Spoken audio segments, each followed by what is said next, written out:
അർജുനൻ എപ്രകാരമാണോ യുദ്ധഭൂമിയിൽ തളർന്നു വീണത്, ആ സമയത്ത് എപ്രകാരമാണോ കൃഷ്ണൻ അർജുനനെ പിടിച്ച് എഴുന്നേൽപ്പിച്ചത്, അപ്രകാരം നമുക്ക് നമ്മളെ തന്നെ ഉയർത്താം. പുറമേ നിന്ന് ഒരാൾ വന്ന് നമ്മളെ രക്ഷിക്കാനില്ല എന്നും അവനവൻ തന്നെ അവനവനെ രക്ഷിക്കണം.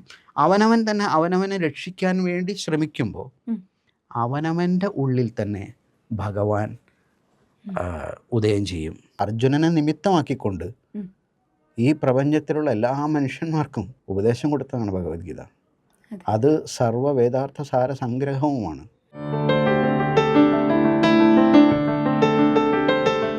നമസ്കാരം സർ. നമസ്കാരം സർ, നമ്മുടെ ഭഗവത്ഗീത ശരിക്കും എന്താണ്? ഭഗവത്ഗീത എന്തിനാണ് ഭഗവത്ഗീത? അതായത് ഭഗവത്ഗീതയുടെ ഒരു റെലവൻസ് എന്താണ്? ഗീതം, പാട്ട് എല്ലാവർക്കും ഇഷ്ടമുള്ളതാണ്. ഇത് ഭഗവാന്റെ ഗീതമാണ്, ഭഗവാൻ പാടിയ പാട്ടാണ്.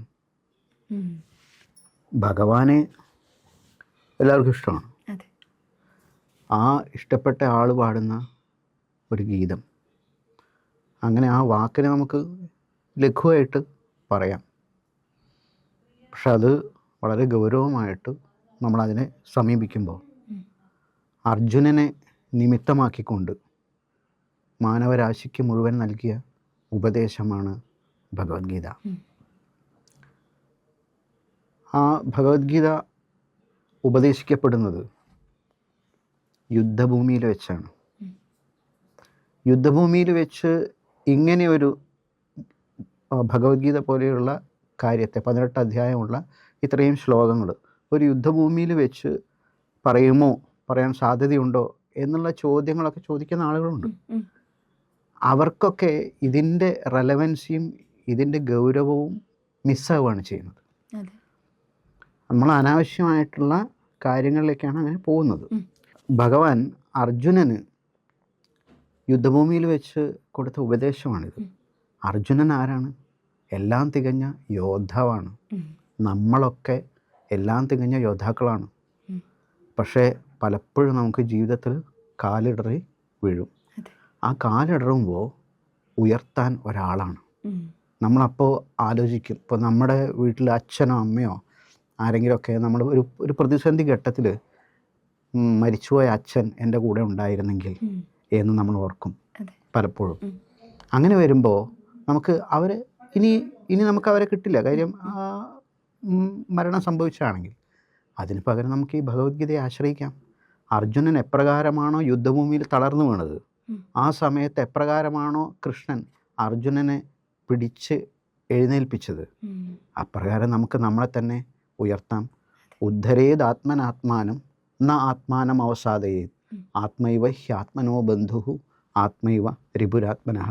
തനിക്ക് ബന്ധു താൻ തന്നെ തൻ്റെ ശത്രുവും. ഭഗവത്ഗീത മുന്നോട്ട് വയ്ക്കുന്ന വലിയ പ്രസക്തമായിട്ടുള്ള ഒരു ഉപദേശമാണത്. അർജുനൻ യുദ്ധഭൂമിയിൽ 2 സേനകളുടെയും നടുക്ക് രഥം കൊണ്ട് നിർത്താൻ പറയുകയാണ് കൃഷ്ണനോട്. സേനയോരുഭയോർ മധ്യേ രഥം സ്ഥാപയമേച്യുത താവതേതാൻ നിരീക്ഷേഹം യോദ്ധുകാമാൻ അവസ്ഥിതാൻ. യുദ്ധം ചെയ്യാനായി അണിനിരുന്നവരെ ഞാനൊന്ന് കാണട്ടെ എന്ന് പറഞ്ഞ് രഥം നടുക്ക് കൊണ്ട് വയ്ക്കുമ്പോഴാണ് അർജുനൻ ഇവരെയൊക്കെ കണ്ട് തളർന്ന് വീഴുന്നത്. 2 സേനയുടെയും നടുക്ക് രഥം നിർത്തണം എന്ന് പറയുന്നതും ഞാൻ ഇവരെയൊക്കെ കാണണം എന്ന് പറയുന്നതിനൊക്കെ പുറകിൽ ഒരുപാട് അർത്ഥമുണ്ട്. അർജുനൻ യുദ്ധം ചെയ്യാൻ പോകുന്നതിന് മുൻപ് അറിയാം ആർക്കെതിരെയാണ് യുദ്ധം ചെയ്യാൻ പോകുന്നതെന്ന്. പിന്നെ എന്തിനാണ് അർജുനൻ 2 സേനയുടെയും നടുക്ക് രഥം നിർത്തിയിട്ട് ഞാൻ എല്ലാവരും ഒന്ന് കാണട്ടെ എന്ന് പറയുന്നത്? അതിൻ്റെ ആവശ്യമില്ലല്ലോ. അർജുനൻ അറിയില്ലേ ആർക്കെതിരെ യുദ്ധം ചെയ്യാൻ പോകുന്നത്. യോദ്ധാവ് എന്നുള്ള നിലയ്ക്ക് തൻ്റെ ബന്ധുക്കളെ അർജുൻ ഇതുവരെ കണ്ടിട്ടില്ല. യുദ്ധഭൂമിയിൽ വരുമ്പോൾ എതിരാളി ഏത് ലെവലിൽ നിൽക്കുന്നു എന്നുള്ളത് ഒരു യുദ്ധം ചെയ്യാൻ പോകുന്ന ആൾ അറിയണം. അല്ലെങ്കിൽ പാകിസ്ഥാൻ ഇന്ത്യക്കെതിരെ യുദ്ധം ചെയ്ത് പണി വാങ്ങിയതുപോലെ പണി വാങ്ങും. ഇന്ത്യ ഏത് ലെവലിൽ നിൽക്കുന്നു എന്ന് ആദ്യം അറിയണം. എന്നിട്ട് വേണം തോണ്ടാൻ പോകാൻ, അല്ലെങ്കിൽ മാന്തി കീറി പൊളിക്കും. അത് നമ്മളുടെ എല്ലാ കാര്യത്തിലും നമ്മൾ അറിയണം. നമ്മൾ ഒരാളുമായിട്ട് എതിരിടുമ്പോൾ അയാൾ ഏത് ലെവലിൽ നിൽക്കുന്നു എന്നുള്ളത് നമ്മൾ അറിയണം. ഇപ്പോൾ ഒരു ഇൻ്റർവ്യൂ ചെയ്യുമ്പോഴങ്ങനെയല്ലേ, നമ്മൾ ആരെയാണോ ഇൻ്റർവ്യൂ ചെയ്യാൻ പോകുന്നത് അവരെക്കുറിച്ച് നമ്മൾ പഠിക്കണം. അല്ലെങ്കിൽ തിരിച്ച് നമ്മൾ ഇൻസൾട്ടഡ് ആയി പോകും.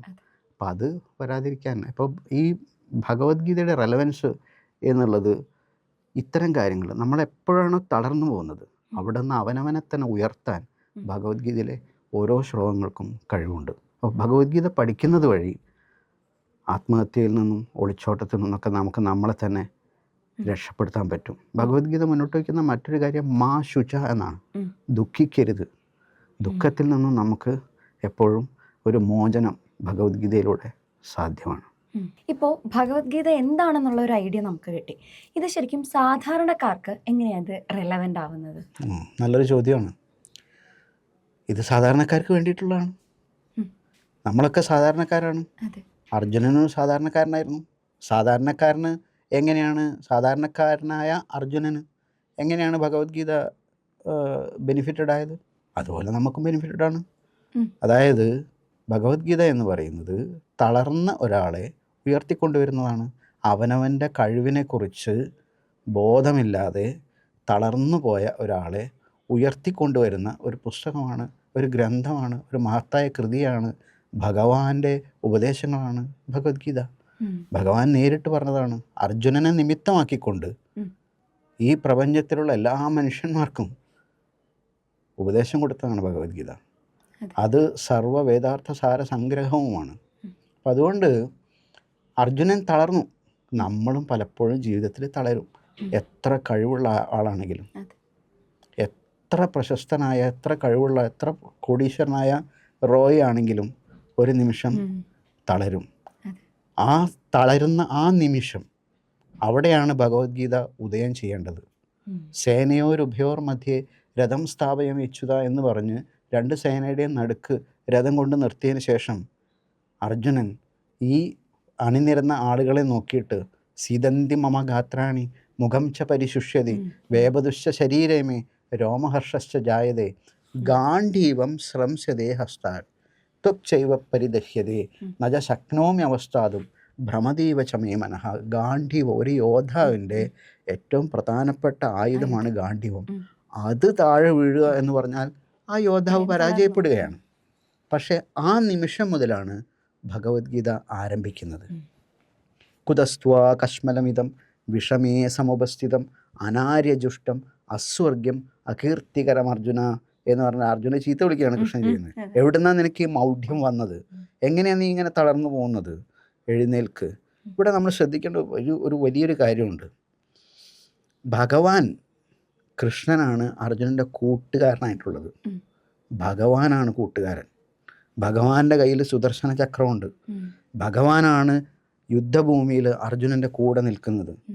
ആ ഭഗവാൻ അർജുനോട് പറഞ്ഞില്ല, എൻ്റെ പ്രിയ സുഹൃത്തെ അർജുന, പാവം നീ തളർന്നു വീണില്ലേ, നീ ഒരു മൂലക്കിരുന്ന് നാമം ജപിച്ചോ, ഞാൻ എൻ്റെ സുദർശനം കൊണ്ട് ഇവരെയൊക്കെ അങ്ങ് തട്ടിക്കോളാം എന്ന് പറഞ്ഞില്ല. ഭഗവാൻ പറഞ്ഞത് എഴുന്നേൽക്ക്, യുദ്ധം ചെയ്യേ. അവിടെ അവനവനെ രക്ഷിക്കാൻ അവനവൻ തന്നെയാണ് വേണ്ടത്. അവനവൻ തന്നെ അവനവനെ ഉയർത്തണം. ഇത് വലിയൊരു മെസ്സേജാണ് ഭഗവത്ഗീത നമുക്ക് മുന്നോട്ട് വയ്ക്കുന്നത്. പുറമേ നിന്ന് ഒരാൾ വന്ന് നമ്മളെ രക്ഷിക്കാനില്ല എന്നും അവനവൻ തന്നെ അവനവനെ രക്ഷിക്കണം.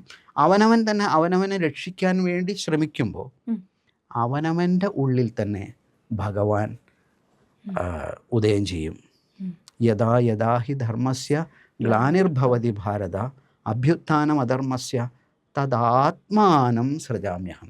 ആത്മാനം, അവനവനിൽ ഭഗവാൻ ഉണരും. അവനവനിൽ ഭഗവാൻ ഉണരാൻ വേണ്ടി ഒരവസരം നമ്മൾ കൊടുക്കാതെ ഇങ്ങനെ തകർന്ന് വിഷമിച്ച് കരഞ്ഞ് ഒരു മൂലക്കിരിക്കുക, അല്ലെങ്കിൽ ഡ്രഗ്സിനൊക്കെ അടിമയാവുക, അല്ലെങ്കിൽ ആത്മഹത്യ ശ്രമിക്കുക, ഇതൊക്കെ അവനവൻ്റെ ശത്രു ആവുകയാണ്. അവനവൻ്റെ ബന്ധു ആവണം. ആ ബന്ധു ആവുമ്പോഴാണ് അവിടെ ഭഗവാൻ ഉദയം ചെയ്യുന്നത്. അപ്പോൾ ഇന്നത്തെ കാലഘട്ടത്തിൽ ഇത് എപ്പോഴും ഓർമ്മ ഉണ്ടാവണം. ഇത് ഓർമ്മ ഉണ്ടാകണമെന്നുണ്ടെങ്കിൽ ഭഗവത്ഗീത പഠിക്കണം. അപ്പോൾ നമുക്കൊരു അസന്നിഗ്ധ ഘട്ടം വരുമ്പോൾ, നമ്മൾക്ക് തളർച്ച വരുമ്പോൾ, അപ്പോൾ നമ്മുടെ മനസ്സിൽ ഭഗവത്ഗീത ഓർമ്മ വരും. ഓ, ഭഗവത്ഗീതയിൽ ഇങ്ങനെയാണല്ലോ പറഞ്ഞത്. അപ്പോൾ അത് ഒരു പക്ഷേ നമ്മൾ അറിയാതെ തന്നെ അത് സംഭവിക്കും. അപ്പോൾ ഭഗവത്ഗീത ആരെയും തളരാൻ അനുവദിക്കാത്ത ഒരു ഗ്രന്ഥമാണ്. അതാണ് ഇന്നത്തെ കാലത്ത് അത് ഒരുപാട് ആവശ്യമാണ്. ഒരുപാട് സ്ട്രെസ്സൊക്കെ ഉള്ള സമയമല്ലേ, അത് ഭഗവത്ഗീത പഠിക്കുന്ന ഒരാൾക്ക് അതിൽ നിന്നൊക്കെ റിലീഫ് ഉണ്ടാവും. മാ ശുച, ദുഃഖിക്കരുത് എന്ന് ഭഗവത്ഗീത നമ്മുടെ തോളത്ത് തട്ടി നമ്മളെ ചേർത്ത് പിടിച്ചുകൊണ്ട് പറയുന്നൊരു ഗ്രന്ഥമാണ്. സാർ ശരിക്കും ഇതിനോടകം പലവട്ടം ഭഗവത്ഗീത വായിച്ചിട്ടുണ്ടാവും അല്ലേ?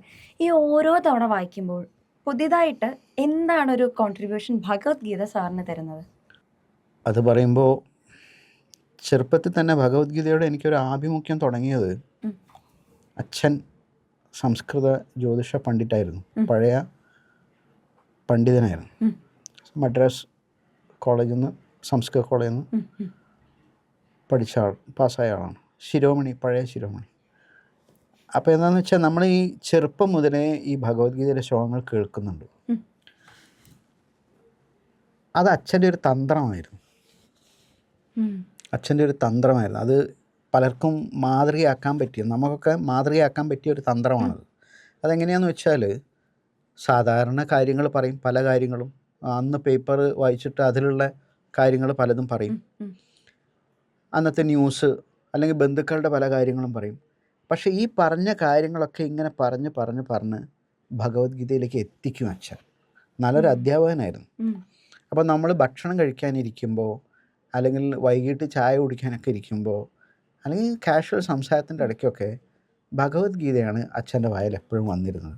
ഈ ഉദ്ധരേത് ആത്മനാത്മാനം എന്നുള്ള ശ്ലോകമൊക്കെ ചെറുപ്പത്തിൽ ഞാൻ കേട്ടതാണ്. അതെൻ്റെ അച്ഛൻ്റെ ശബ്ദം വരെ എൻ്റെ ചെവിയിലുണ്ട്. അന്നിത് കേൾക്കുമ്പോൾ നമുക്ക് ഇതെന്താണ് ഈ പറയുന്നത് എന്ന് മനസ്സിലാവാറില്ല. അപ്പം ആ മനസ്സിലാവായ ഒരു കുഴപ്പമായിട്ട് അവിടെ കിടക്കുന്നുണ്ട്. പക്ഷേ എന്തോ വലിയ സംഭവമാണ് എന്ന് തോന്നും. അങ്ങനെയാണ് പിന്നെ കുറച്ചുകൂടി മുതിർന്നു കഴിഞ്ഞപ്പോൾ, ഞാൻ LLB പഠിച്ചത് ഉടുപ്പി ലോ കോളേജിൽ നിന്നാണ്. ഉടുപ്പി ലോ കോളേജിൽ അവിടെ ഉടുപ്പി ശ്രീകൃഷ്ണ ടെമ്പിളിൽ സന്യാസിമാരുണ്ട്. ആ സന്യാസിമാരുടെ ഇടയിലാണ് ഞാൻ LLB പഠിക്കുന്നത്. ആ പ്രായം എന്ന് പറഞ്ഞാൽ വഴിതെറ്റി പോകാൻ ഒരുപാട് ചാൻസ് ഉള്ള പ്രായമാണ്. പ്രത്യേകിച്ച് വീട്ടിൽ നിന്ന് മാറി നിൽക്കുക. കുറേ റിച്ചായിട്ടുള്ള ആളുകൾ, പിള്ളേരൊക്കെ പഠിക്കുന്ന മണിപ്പാൽ പോലുള്ള സ്ഥലം. അപ്പോൾ അവിടെയൊക്കെ ഡ്രഗ്സൊക്കെ ഉണ്ട്. അപ്പോൾ അവിടെ നിന്നൊക്കെ നമ്മൾ അതിലൊന്നും പെടാതെ ഈ ഒരു ഏരിയയിലേക്ക്, ഈ ഒരു ആധ്യാത്മിക മേഖലയിലേക്ക് വരാൻ നമ്മളത് സഹായിച്ചിട്ടുണ്ട്. അവിടെ നിന്നും ഭഗവത്ഗീത ഞാൻ കേട്ടിട്ടുണ്ട്. സന്യാസിമാർ കന്നഡയിൽ അവിടെ പ്രസംഗിക്കുന്നത്, അവരുടെ പ്രഭാഷണമൊക്കെ കേട്ടിട്ടുണ്ട്. അപ്പോൾ അതിൽ അച്ഛൻ പറയുന്ന ഈ ശ്ലോകങ്ങളൊക്കെ അവർ പറയുമ്പോൾ പെട്ടെന്ന് കണക്റ്റാവും. കാര്യം ചെറുപ്പത്തിൽ നമ്മൾ കേട്ട സാധനമാണ്. അത് ഇവിടെ നമ്മൾ വീണ്ടും കേൾക്കുകയാണ്. അപ്പോൾ അറിയാതെ നമ്മുടെ ശ്രദ്ധ അങ്ങോട്ട് പോകും. അങ്ങനെയാണല്ലോ, അത് സ്വാഭാവികമാണ്. ചെറുപ്പത്തിൽ നമ്മൾക്ക് ഒരു ചെറിയ സ്മെല്ല്, നമുക്ക് ഇഷ്ടപ്പെട്ട പണ്ടത്തെ ഏതെങ്കിലും പൗഡറിൻ്റെയൊക്കെ സ്മെല്ല്, അത് ഇപ്പോൾ എവിടെയെങ്കിലും വരുമ്പോൾ നമ്മൾ പെട്ടെന്ന് അതിലേക്ക് പോകും. അത് കണക്റ്റാവും. അതുപോലെ എനിക്ക് അവിടെ കണക്റ്റായി. അങ്ങനെ അത് ശ്രദ്ധിച്ചപ്പോൾ അവർ ഈ അപ്പോൾ എന്ന് വെച്ചാൽ നമ്മൾ കുറച്ചും കൂടി ഒന്ന് മെച്ചുവേർഡായി. അപ്പോഴാണ് ഇതിൽ കുറച്ചുകൂടെ ഗൗരവമായിട്ടുള്ള കാര്യങ്ങളാണ് പറയുന്നത് എന്ന് മനസ്സിലായത്. പിന്നെ ഇങ്ങനെ പോകെ ഭഗവത്ഗീത പഠിക്കണമെന്നും വായിക്കണമെന്നൊക്കെയുള്ള താല്പര്യം വരികയും വായിക്കുകയും ചെയ്യുകയാണ്. അപ്പോൾ ഓരോ തവണ വായിക്കുമ്പോഴും നമ്മൾക്കത് കൂടുതൽ വ്യക്തത വരികയാണ്. സത്യം പറഞ്ഞാൽ ഇത് അഹം ബ്രഹ്മാസ്മി, തത്വമസി, ഈ വാക്കുകളുടെയൊക്കെ ഒരു എക്സ്പാൻഷനാണ് ഭഗവത്ഗീത എന്നുള്ളത്. ഓരോ തവണ വായിക്കുമ്പോഴാണ് നമുക്കത് തെളിഞ്ഞ് വരുന്നത്. തത്വമസി എന്നുള്ള ആ വാക്യത്തിൻ്റെ, മഹാവാക്യത്തിൻ്റെ ഒരു എക്സ്പാൻഷൻ തന്നെയാണ് ഭഗവത്ഗീത എന്നുള്ളത്. ഒരുപാട് കഴിഞ്ഞിട്ടാണ് നമ്മൾ മനസ്സിലാക്കുന്നത്. ഇതൊരുപാട് ചാപ്റ്റേഴ്സ് ഉണ്ട്. ചാപ്റ്റേഴ്സ് നമ്മൾ വായിക്കും. പിന്നെ അതിനെക്കുറിച്ച് മനനം ചെയ്യുമ്പോൾ, മറ്റുള്ള ആചാര്യന്മാരുടെ പ്രഭാഷണമൊക്കെ കേൾക്കുമ്പോഴാണ് ഇതിന് മറ്റൊരു ആംഗിളും കൂടി ഉണ്ടല്ലോ എന്ന് മനസ്സിലാവുന്നത്. അപ്പോൾ ഓരോ തവണ വായിക്കുമ്പോഴും ഇത് നവമായിട്ടുള്ള അനുഭൂതികൾ, ചില കാഴ്ചപ്പാടുകൾ, വ്യത്യസ്തമായ ചിന്തകൾ നമ്മുടെ ഉള്ളിൽ ഉയരും. അങ്ങനെയാണ് ഇത് ഇവോൾവ് ചെയ്ത് എന്നിൽ ഇവോൾവ് ചെയ്ത് വന്നിട്ടുള്ളത്. ഭഗവത്ഗീത ഉണ്ടാക്കി എന്തെങ്കിലും ഒരു മാറ്റമുണ്ട് ഇപ്പോൾ സാറിൻ്റെ സ്വഭാവത്തിലാവാം, അല്ലെങ്കിൽ അങ്ങനെ എന്തെങ്കിലും? അതൊരു നല്ല ചോദ്യമാണ്.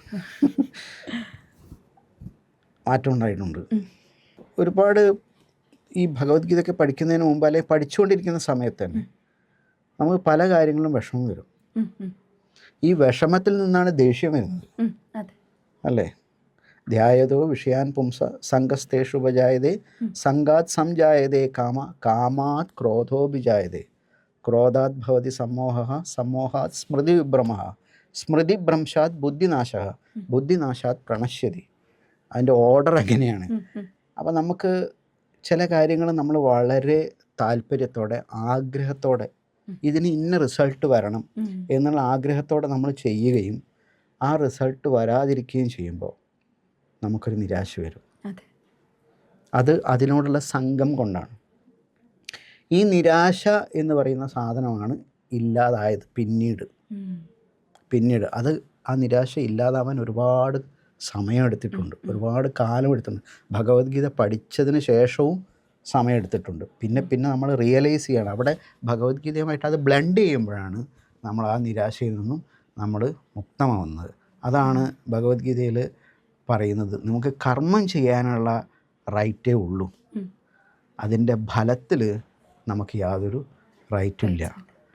കർമ്മണ്യേവാധികാരസ്ഥേ മാ ഫലേഷു കഥാചന. കർമ്മത്തിൽ മാത്രമാണ് നമുക്ക് അധികാരമുള്ളത്, അതിൻ്റെ ഫലത്തിൽ അധികാരമില്ല. ഒരു ചെടി നമുക്ക് നടാം, അത് വളർന്ന് പന്തലിച്ച് അതിൽ നിന്ന് ഒരുപാട് ഫലം കിട്ടണമെന്ന് നമുക്ക് ആഗ്രഹിക്കാം. പക്ഷെ അത് വളരുകയും പന്തലിക്കുകയും അതിൽ നിന്ന് ഫലം ഉണ്ടാവുകയും ചെയ്യുന്നത് അതിൻ്റെ യോഗം പോലെ ഇരിക്കും. അപ്പം നമ്മൾ അതിൽ ദുഃഖിച്ചിട്ട് കാര്യമില്ല. ഓരോരുത്തർക്കും ഓരോന്ന് പറഞ്ഞിട്ടുണ്ട്. അപ്പോൾ അത് പ്രകാരമേ ഇവിടെ നടക്കുള്ളൂ. നമ്മൾ ഇവിടെ ഇരിക്കുന്ന ഈ നിമിഷം നമ്മൾ ഓരോരുത്തരും ഒന്ന് തിരിഞ്ഞു നോക്കുക. ഈ നിമിഷം നമ്മളൊന്ന് ജീവിതത്തിൽ തിരിഞ്ഞു നോക്കുക.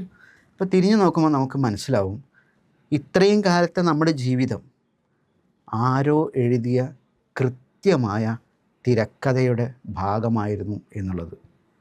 ഞാൻ എങ്ങനെ ഇവിടെ എത്തി എന്നുള്ളത് നമ്മൾ ഒരു അദൃശ്യമായ ശക്തി നമ്മളെ കൊണ്ട് ഇങ്ങനെ തട്ടി ഇവിടെ എത്തിച്ചതാണെന്ന് നമുക്ക് മനസ്സിലാവും.